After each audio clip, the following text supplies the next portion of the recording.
kita coba cek jangan-jangan ada ahli surga di sekitar kita, Masya Allah. Nah Ustadz Syam, kita mau belajar sama Ustadz Syam, tapi sebelumnya kita mau saksikan dulu tayangan yang berikut ini. Allah, aduh kalau jadi seorang perempuan udah punya anak pasti relate banget ngebayangin anaknya dia harus pergi duluan sebelum yang kita terus 9 bulan di dalam kandungannya yang ia lahirkan secara susah payah, yang ia susui, yang ia sapi, yang ia lindungi, ternyata takdir berkata lain. Nah Ustadz Syam bener gak katanya kalau misalkan orang tua yang kehilangan anak itu bisa tercatat sebagai ahli surga. Apakah anaknya harus anak yang belum balik atau anak yang sudah balik pun juga orang tua ini tercatat sebagai ahli surga? Mohon tausiahnya. baik. Bismillahirrahmanirrahim. Tabi guruku Ustaz Maulana Habib Uthman Kacaca serta guru-guru kami belakang Allah Subhanahu wa taala. Al-Qur'an surah Al-Furqan ayat 74. A'udzu billahi minasy syaithanir rajim.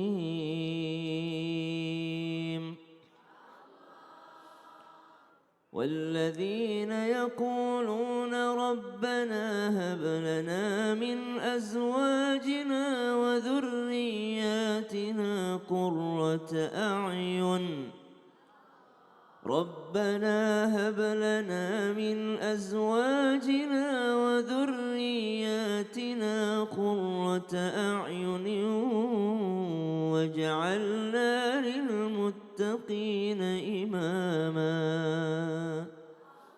Amin ya rabbal alamin. Ya Tuhan, berikan kepada kami pasangan dan juga anak-anak yang menjadi qurrata a'yun, penyejuk hati. Bahasa lainnya Allah thamrata fuad atau buah hati. Jadi Allah sendiri yang ngasih julukan anak itu adalah buah hati.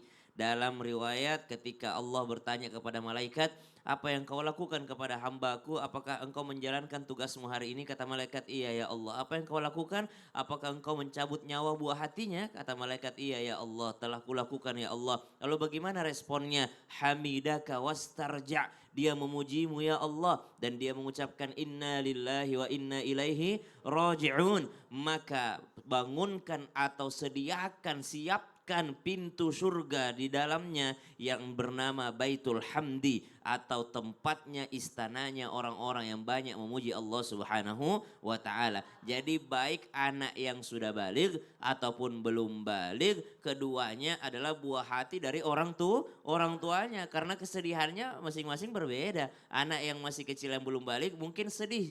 Tapi anak yang sudah balik juga sedih luar biasa. Maka dua-duanya yang menyebabkan orang tuanya masuk surga bukan karena kehilangannya saja. Tapi respon ketika kehilangan. Apa responnya kata Allah? Ditanya malaikat. Wahai malaikat, bagaimana respon orang tuanya? Kata malaikat, dia tetap memujimu ya Allah. Artinya sabar itu ditunjukkan dengan bagaimana kita menjalankan ketaatan kepada Allah Subhanahu wa taala. Karena ada juga orang kelihatan sabar tapi ternyata hatinya menyalahkan Allah Subhanahu wa taala, menyalahkan takdirnya Allah Subhanahu wa taala. Dalam riwayat lain ternyata anak yang disebut itu khusus anak yang belum baligh, lam yablughu, belum balik. Jadi siapa yang ditinggalkan 3 anaknya yang belum balik, maka itu sudah dijamin surga dengan rahmatnya Allah Subhanahu wa taala. Ini subhanallah, tapi anak yang belum balik. Kanak-kanak yang meninggal duluan itu nanti juga dalam riwayat disebutkan Abu Hurairah sampaikan itu akan menarik-narik bajunya orang tuanya sampai orang tuanya ketarik masuk ke dalam surganya Allah Subhanahu wa taala di hari kiamat. Ada sahabat datang kepada Nabi sallallahu alaihi wasallam, "Ya Rasulullah, tolong hibur saya, meninggal anakku ya Rasulullah."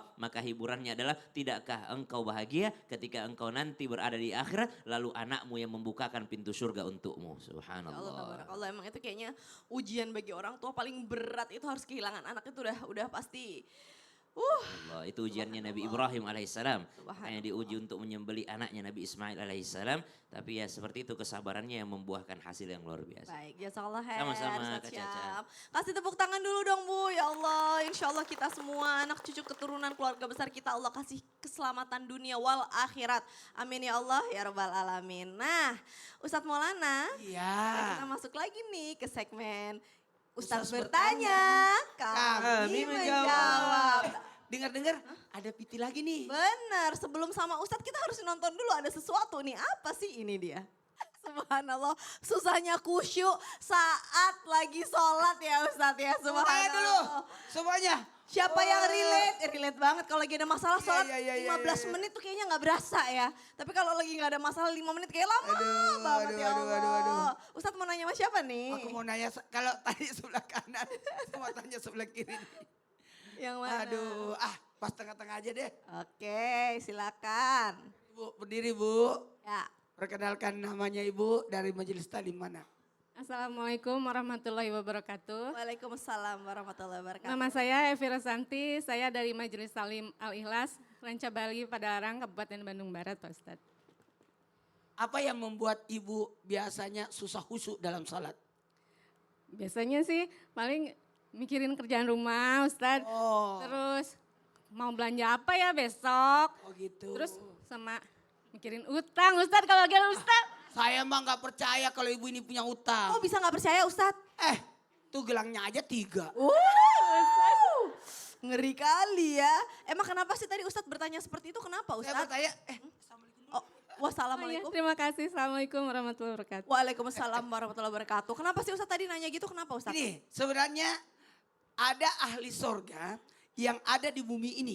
Oh gitu, apa itu? Mau tahu? Oh, Adalah orang yang bisa menjaga salatnya dan menjaga keusyuan dalam Masya salat. Allah. Langsung lebih dalam lagi ya Ustadz ya. Saya penasaran banget, jamaah juga pasti penasaran. Izin Habib dan Ustaz Sams. Bismillahirrahmanirrahim. Allahumma salli ala Sayyidina Muhammad wa ala ali Sayyidina Muhammad.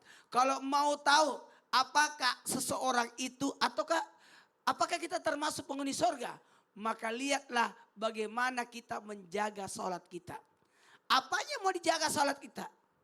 Ada 2 ya. Menjaga salatnya dan menjaga keusyuannya. Menjaga salatnya yang bagaimana? Hati-hati. Ada orang masuk neraka disebabkan karena tidak salat. Namanya neraka zagar. Tapi ada neraka wail yang diperuntukkan untuk orang yang meremehkan salatnya. Jangan sampai kita meremehkan salat. Maka tergolong fawailul lil musallin. Neraka wail bagi orang yang meremehkan salatnya. Hati-hati, apa yang diremehkan? Menunda-nunda atau sampai meninggalkan atau memandang remeh atau menyepelekan atau menomor sekiankan salatnya. Yuk, jaga salat kita. Karena salat itu bukan hanya dilakukan tapi didirikan. Lebih PR-nya lagi. Ini apa tuh? Yakni ketika kita salat susah menjaga keusyuan salat. Jadi menjaga salat tepat waktu. Paling bagus kalau mau jaga salatnya adalah berjamaah dan salat tepat waktu. Karena ibadah yang paling dicintai oleh Allah adalah salat tepat waktu. Sekali lagi, salat tepat waktu. Dan paling aman supaya menjaga keusyuannya dengan cara salat berjamaah. Beda banget kalau orang salat sendiri dengan salat berjamaah. Tadi 2 tayangan PT tadi membuat kita tersenyum-senyum. Karena tayangan tadi betul. Ada orang ketika dia ada banyak salah barulah sholatnya kelihatan khusyuk. Nah buat kita, mohon maaf tanpa menggurui, jaga salatnya, jaga keusyuannya. Makanya kalimat yang pertama kita ucapkan sesudah salam ketika sudah sholat adalah astagfirullah. Maka disebutkan ahli tasawuf ya, bahwa membaca istighfarnya 3 kali. Astagfirullahaladzim allazi la ilaha illallah wa la yul qayyum wa atubu ilaih. Astagfirullahaladzim allazi la ilaha illallah wa atubu ilaih. Astagfirullahaladzim allazi la ilaha illa wa alaihi wa atubu ilaih. Ya tawakal tuh lagi ya. Tahu enggak kenapa 3 kali? Istighfar yang pertama sebenarnya kalau dijumlahkan 4 ya. Astagfirullahaladzim, ya Allah hilangkanlah susah dan dukaku. Kemudian duduk, kemudian baca 3 kali istighfar. Istighfar pertama, ya Allah saya bertobat jangan sampai banyak bacaan salatku yang salah. Yang kedua gerakan salatku yang salah. Yang ketiga keusyuan salatku yang enggak khusyuk. Masya Allah, kalau orang bilang habis sholat kok istighfar kayak habis nyuri aja. Bukan, karena jangan-jangan pas lagi sholatnya itu lagi gak konsen gitu ya Betul, Ustadz ya. betul Baik, banget. jazakallah khair Ustadz Maulana. Kasih tepuk tangan dulu dong. Duh, emang kita manusia perlu banyak-banyak istighfar ya. Nah jamaah sekarang gantian lagi nih. Jamaah sekarang saatnya yang untuk bertanya sama guru-guru kita. Karena kita masuk ke segmen Tanya Dong Ustadz. Kami semua tanya dong Ustaz. Angkat tangannya Bu, siapa yang mau bertanya ayo angkat tangan. Oke, yang sebelah sini dulu deh. Maaf ya Bu, silahkan. Assalamualaikum warahmatullahi wabarakatuh. Salam warahmatullahi wabarakatuh. Tanya dong Ustadz. Silakan Ibu. Perkenalkan nama saya Tuti Surtini dari Majelis Taklim Al-Ikhlas Rancabali Padararang Kabupaten Bandung Barat. Mau tanya sama siapa Bu Tuti? Izin bertanya ke Habib Usman. Silakan. Boleh Ibu silakan. Emang benar Bib, katanya sebelum dunia ini diciptakan Allah pun sudah mencatat ahli-ahli surga. Nah kalau begitu kenapa kita harus beramal kembali? Karena Allah padahal sudah menentukan. Terima kasih. Wassalamualaikum warahmatullahi wabarakatuh. Masya Allah. Waalaikumsalam Pertanyaannya warahmatullahi wabarakatuh. sangat bagus. Silakan Super bagus. Bib. Ya khairan Ustadz Maulana, Ustadz Syam, Caca. Bismillahirrahmanirrahim. Allahumma salli ala sayyidina Muhammad wa ala ali sayyidina Muhammad. Allah subhanahu wa ta'ala menetapkan penduduk surga dan penduduk neraka dengan kehendak Allah subhanahu wa ta'ala. Khairihi wa sarihi minallah. Baik buruknya semua dari Allah subhanahu wa ta'ala. Allah berfirman di dalam Al-Quran surat Al-A'raf ayat 172. Wa idh akhadha rabbuka min bani adama min zuhurihim dzurriyyatahum. Di sini bahwasanya dijelaskan dalam tafsir An-Nukatul Uyun tafsir Mawardi, Rasulullah Shallallahu alaihi wasallam pernah ditanya juga sama siapa? Sama Sayyidina Umar bin Khattab radhiyallahu an. Bahwasanya apa? Innallaha azza wa jalla khalaqa Adam. Allah subhanahu wa ta'ala menciptakan Nabi Adam. Thumma masaha zahrahu biyamini. Bahwasanya Allah mengusap daripada punggungnya Nabi Adam dengan tangan kanannya. Fastakhraja minhu dzurriyyatan, maka keluarlah daripadanya keturunan. Yakni faqala Allah, dan Allah subhanahu wa ta'ala berfirman, khalaqtu haula'i lil jannah wa bi'amali. Dan bahwasanya Allah subhanahu wa ta'ala menciptakan, yakni dengan tangan kanan itu keturunan Nabi Adam yang mereka ahli jannah, yakni ahli surganya Allah subhanahu wa ta'ala. Dan tentunya bahwasanya di dalam hadis ini Rasulullah SAW menjelaskan mereka itu adalah ahli surganya Allah subhanahu wa ta'ala dan mengerjakan amalan-amalan surga. Fima ya'malul amalun. Terus sahabat bertanya, buat apa lagi kita beramal kalau Allah sudah menentukan yang ahli surga, yang ahli neraka dengan kehendak dan ridhonya Allah subhanahu wa ta'ala. Ya Rasulullah, untuk apa lagi orang-orang beramal? Untuk apa lagi orang-orang melakukan amalan mereka?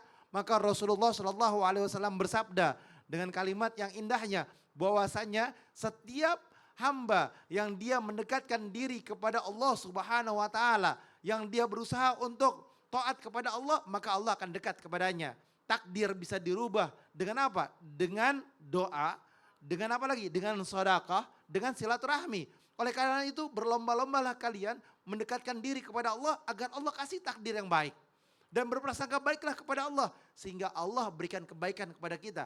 Innallaha inda zanni li'abdi. Allah berprasangka sesuai dengan prasangka hambanya. Ketika kita berprasangka yakin bahwasanya salat kita, ibadah kita, dekat kita kepada Allah, bahwasanya inna salati wa nusuki wa mayahya wa mati lillahi rabbil alamin. Salatku, hidupku, matiku karena Allah.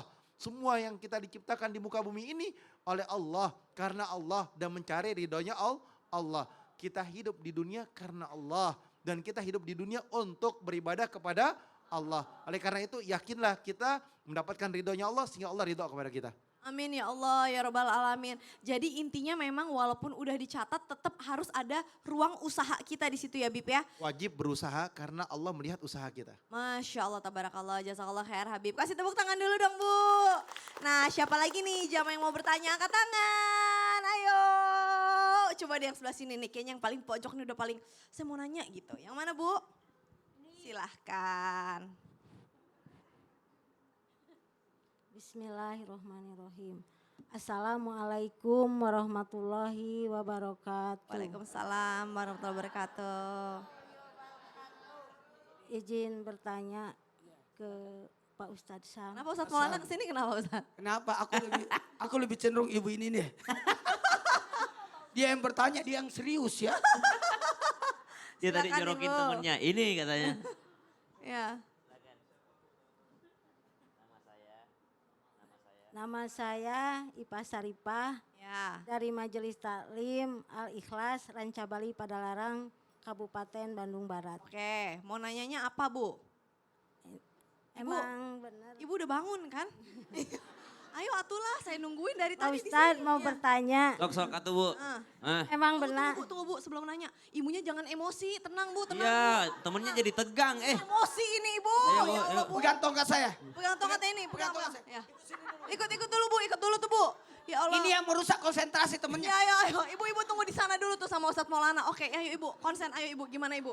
ini Pak Ya, Ustadz. apa nanya? Mau nanyanya apa? Emang benar ahli surga yang sudah ada saat ini di dunia bisa dilihat dari cirinya yang tidak suka minta diruqyah oleh orang lain. Oh gitu. Ibu pernah minta diruqyah nggak? Enggak, belum. Oke lah kalau begitu. Tapi kan ruqyah bukannya bisa bagus untuk mengusir jin Pak Ustadz. Oh gitu, baiklah Ibu. Ibu mau nggak? Ibu aman sudah, jinnya sudah diusir.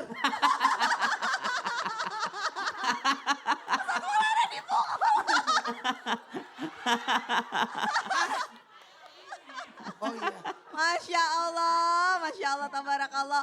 Baiklah kalau begitu Ibu, hatur nuhun ya, terima kasih. Terima kasih. Assalamualaikum warahmatullahi wabarakatuh. Waalaikumsalam Waalaikumsalam warahmatullahi wabarakatuh. Waalaikumsalam, Ibu mah Tahu bercanda nggak? ya. Waalaikumsalam warahmatullahi wabarakatuh. Ya, Masya Allah. Silakan Ustadz Syam. Habib guru kami Habib Utsman, Ustadz Maulana, Kak Caca, ibu-ibu penanya, serta jamaah yang dimuliakan Allah Subhanahu wa Ta'ala. Selanjutnya Nabi Shallallahu Alaihi Wasallam dalam riwayat mereka yang tidak melakukan tiara, tiara itu mengundi nasib. Dia lihat daripada burung yang terbang. Kalau burungnya terbang ke sebelah kanan berarti aman perjalanan. Kalau ke kiri segala macam. Mereka tidak menganggap sial sesuatu, tidak meminta diruqyah dan tidak melakukan kai pengobatan dengan besi panas dan hanya kepada Rabbnya mereka bertawakal. Hanya kepada Allah bertawakal. Hadis riwayat Bukhari. Subhanallah. Maka mari kita lihat, ada hadis Nabi mengatakan orang yang masuk surga itu tanpa hisab, salah satu cirinya itu tidak pernah minta diruqyah. Berarti tidak boleh orang minta diruqyah. Oh, harus kita bahas lebih dalam lagi. Karena ternyata ada orang yang menggunakan kata-kata ruqyah seakan-akan ini adalah pakai ayat Quran, tapi ternyata mengandung kesyirikan, tidak murni ayat Al-Quran. Subhanallah. Makanya penting bagi kita, kalau kita mau diruqyah, boleh-boleh saja. Tapi jelas bacaan dari yang membaca ayat tersebut. Maka jangan orang asing. Minta sama suami, minta sama anak, minta sama orang tua, atau minta sama guru ngaji sendiri yang memang kita tahu akhlaknya. Oh ini tukang ruqyahnya nih ataupun ustadznya nih saya selalu perhatikan rajin ke masjid, rajin baca Quran. Insya Allah kita jaminlah daripada apa yang dia baca. Jangan ibu cari yang mana yang harus ibu nyeberang pulau, harus naik bus dulu ke tempat pengobatannya. Ibu enggak kenal betul orangnya, ibu enggak tahu, hanya lihat dari pakaiannya saja, hanya lihat berapa orang yang banyak disembuhkannya. Padahal tidak tahu bacaannya bacaan apa. Maka Imam Ibnu Hajar Al-Haytami membolehkan sebenarnya, artinya membolehkan selain daripada ayat Al-Quran, tapi bacaan-bacaan yang ada dalam hadis Nabi SAW. Bacaan-bacaan yang jelas sanad keilmuannya, yang jelas sampai kepada ulama. Kata Imam Ibnu Hajar Al-Haytami, kalau bacaannya selain ayat Al-Quran, maka mesti dilihat dulu, ini bacaannya dari mana nih? Subhanallah. Karena Nabi juga pernah diruqyah. Diruqyah sama siapa? Diruqyah sama Jibril alaihi salam. Bismillahirrahmanirrahim. Arqika, kata Jibril alaihissalam, Allahu yashfika, Allah yang akan menyembuhkanmu wahai Rasulullah sallallahu alaihi wasallam. Jadi tidak serta merta orang yang diruqyah itu susah masuk surganya. Orang yang minta diruqyah tapi tidak memperhatikan siapa yang meruqyahnya dan apa yang dibaca oleh yang meruqyah. Maka penting untuk kita ketahui ayat-ayatnya, penting untuk kita hafalkan juga supaya kita tidak sembarangan minta diobati sama orang. Masya Allah, tapi intinya berarti kalau kita minta diruqyah boleh, kayak tolong dong ruqyah aku boleh apa enggak? Boleh asal kita tahu dia baca apa. Oh gitu, karena kan sekarang lagi diperdebatkan, nggak boleh lo minta-minta ruqyah, nggak boleh kan gitu. Subhanallah. Jadi bacaannya harus jelas. Kalau Al-Quran atau ayat yang diajarkan hadis Boleh dari ya? Nabi SAW boleh-boleh saja. Jadi harus tahu orangnya. Baik, Yap. jazakallah khair Ustadz Syam, luar biasa. Kasih tepuk tangan dulu dong Bu, biar kita makin semangat nih. Nah sekarang siapa lagi yang mau bertanya boleh angkat tangan. Ayo Oke deh, sekarang gantian yang bagian atas ya Bu ya. Silakan. Assalamualaikum warahmatullahi wabarakatuh. Waalaikumsalam warahmatullahi wabarakatuh. Tanya dong Ustadz. Silakan, Ibu dengan siapa? Perkenalkan nama saya Iin Susilawati, saya dari Majelis Taklim Al-Hijrah Soreang, Kabupaten Bandung. Ya Bu Iin mau nanya sama Izin siapa? bertanya ke Habib Usman. Silahkan. Boleh Ibu silakan. Emang benar Habib, ahli surga yang sudah ada di dunia saat ini memiliki hati yang bersih. Cuman bagaimana tahu orang hatinya bersih? Sekarang kan banyak pencitraan dan juga banyak maunya doang, Bib. Mohon penjelasannya, Bib. Baik. Wassalamualaikum warahmatullahi wabarakatuh. Waalaikumsalam warahmatullahi wabarakatuh. Banyak pencitraan. Kalau kita lihat, ih kayaknya baik banget mah. Padahal gitu maksudnya ya. Padahal ada maunya gitu. Gimana Bib? Silahkan Bib. Akhir afwan Ustaz Maulana, Ustaz Syam. Bismillahirrahmanirrahim. Allahumma sholli ala sayyidina Muhammad wa ala ali sayyidina Muhammad. Penghuni surganya Allah Subhanahu wa taala bisa dilihat daripada hati yang ikhlas karena Allah. Qalbun taqiyun, hati yang bertakwa kepada Allah. Hati yang selalu didasari dengan apa? Dengan berharap akan ridhonya Allah Subhanahu wa taala. Dia enggak hasut sama orang, enggak syirik sama orang, dia enggak dengki sama orang, dan dia enggak mempunyai sifat, yakni sifat yang selalu membuat hati dan jiwanya itu enggak senang dengan atas pemberian Allah kepada orang lain.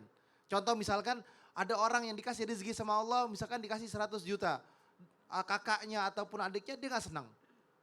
Hatinya kotor, dibilang wah dapat duitnya nggak berkah, dapat duitnya dari mana ini. Diomongin, ini adalah hal yang nggak bagus ataupun yang nggak baik. Atau ada juga orang ataupun manusia yang dimana dia itu hanya seorang hamba Allah yang dia dilihat sama orang baik padahal hatinya nggak baik. Dia lihat sama orang dia itu royal tapi nggak royal sesungguhnya. Hamba Allah ini kesannya dia dermawan tapi nggak dermawan, ada tujuannya. Tujuannya apa? Ingin dilihat orang lain, ingin dianggap atau dipuja-puji sama orang lain, atau ingin dianggap sama orang lain agar apa? Agar dia lebih baik daripada orang lainnya, atau dia menggunakan media sosialnya untuk apa? Untuk menaikkan engagement dan lain sebagainya. Oleh karena itu, ya Rabb, kita berharap kepada Allah agar mendapatkan ridhonya Allah Subhanahu wa ta'ala. Dan kita selalu berharap akan pertolongan Allah. Jaga diri kita, jaga jiwa kita agar Allah ridho dan sayang kepada kita. Makanya niat yang baik dari makanan yang halal yang berkah barulah melahirkan daripada perkataan dan perbuatan yang baik. Kalau duitnya haram susah. Naudzubillah min dzalik, naudzubillah. Jadi orangnya yang sedekah juga niatnya tulus, kita yang lihat juga positif thinking aja, nggak usah negatif thinking. Ih, jangan-jangan dia cuma mau pamer, nggak usah gitu juga. Jazakallah khair. Saya Kenapa mau Ustaz? ajak dia Ya. ke rumah Habib. Mau ngapain? Kan katanya tanggal 3 ada acaranya. Oh iya, 3 November Maulid Akbar terbesar di Jawa Barat. Masya Allah, Jadi tabarakallah. undang semuanya datang. Aku mau ajak dulu ke sana. Boleh, silahkan. Nah, jamaah jangan kemana-mana, habis ini kita akan belajar lagi sama guru-guru kita. Tetap di Islam itu indah. Jamaah,